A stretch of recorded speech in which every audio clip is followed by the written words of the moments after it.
KBC में करोड़पति पति। सूरज के जीवन का एक ही फंडा था कि मेहनत तो गधा भी करता है, घर बैठे जो कमाए समझदार वही होता है।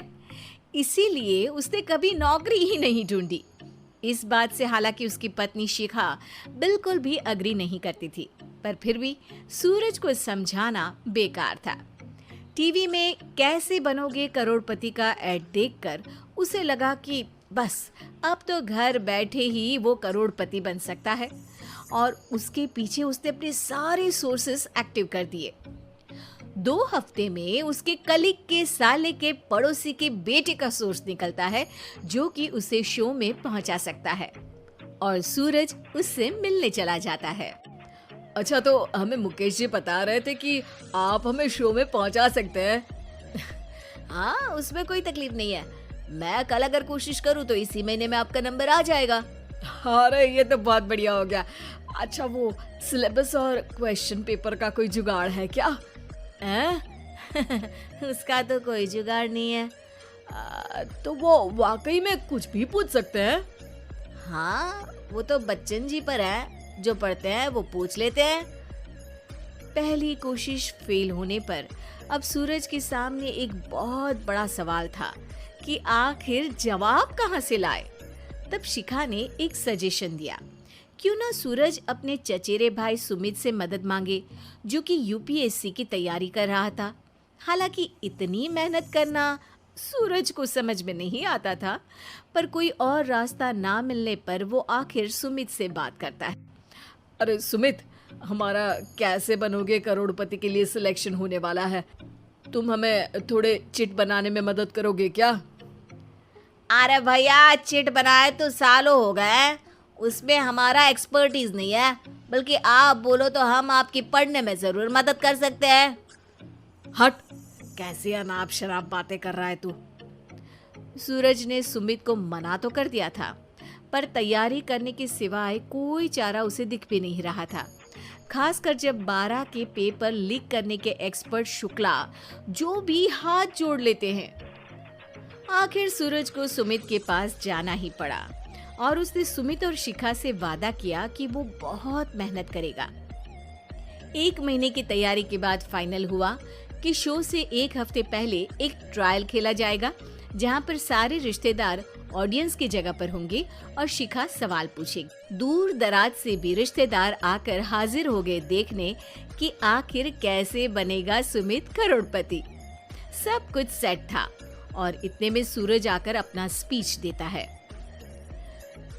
ये 1 महीना मेरे लिए आसान नहीं था, पर अपने भाई सुमित और अपनी पत्नी शिखा की मदद से मैं इतनी दूर पहुंच पाया हूँ। मेरे मम्मी पापा के आशीर्वाद ने भी बहुत साथ दिया है मेरा। मैं उम्मीद करता हूँ कि आज के शो में आप लोगों को बहुत मजा आएगा। साक्षी पहला सवाल पूछती है और पूरे कमरे में सन्नाटा छा जाता है। इंडिया में कितने स्टेट्स हैं? 3, सॉलिड, लिक्विड और गैस। अरे रुकिए, तो ऑप्शंस तो देने दीजिए। इतने में 5वीं कक्षा का चिंटू बोल उठता है। अरे क्या मामा, आप तो पहले सवाल पर ही आउट हो गए। अरे बेटा, पहला सवाल तो ट्रायल होता है ना। अरे तुम अब देखना। देखने जैसी बात तो थी ही। सूरज को इतना शांत किसी ने नहीं देखा था। कभी कभी तो लगता था मानो सूरज आंख खोलकर ही सो गया हो। मामा जल्दी करो प्लीज, कल सुबह पनवेल भी तो निकलना है। अरे हट, कंसंट्रेट करने दे मुझे। 3 सवाल में 3 लाइफलाइन खत्म हो चुकी थी, और अब चौथे सवाल पर भी सूरज का मौन नहीं टूटा। पर सूरज अभी भी हार मानने को तैयार नहीं था। उधर हर कोई सूरज को छोड़ सुमित को देख रहे थे। आखिर सुमित ने ही तो पढ़ाया था सूरज को। गजब बेइज्जती है यार। अरे बेटा, तो बाप का, दादा का, भाई का, सबका नाम बुड़वाएगा। अरे 3 लाइफलाइन ले ली तो भी तेरा कुछ नहीं होना है। अरे कोई इतनी बात करता है क्या शो पर? अरे बेटा, शो पर तेरे जैसे भी तो नहीं आते ना। सूरज की ये जंग आखिर 1 घंटे बाद 5वें सवाल पर खत्म हो गई, जब उसने इंडिया के नेशनल बर्ड का नाम कहा, कौवा। अरे बेटा, मजा तो बहुत आया, बस थोड़ा टाइम पर खत्म होता तो आनंद भी आ जाता। ताने बारिश के बूंदों की तरह बरस रहे थे और सूरज को भी समझ आ रहा था कि ये करोड़पति बनना शायद उसके बस के बाहर की बात है। पर वो आखिर ये बात मान कैसे लेता?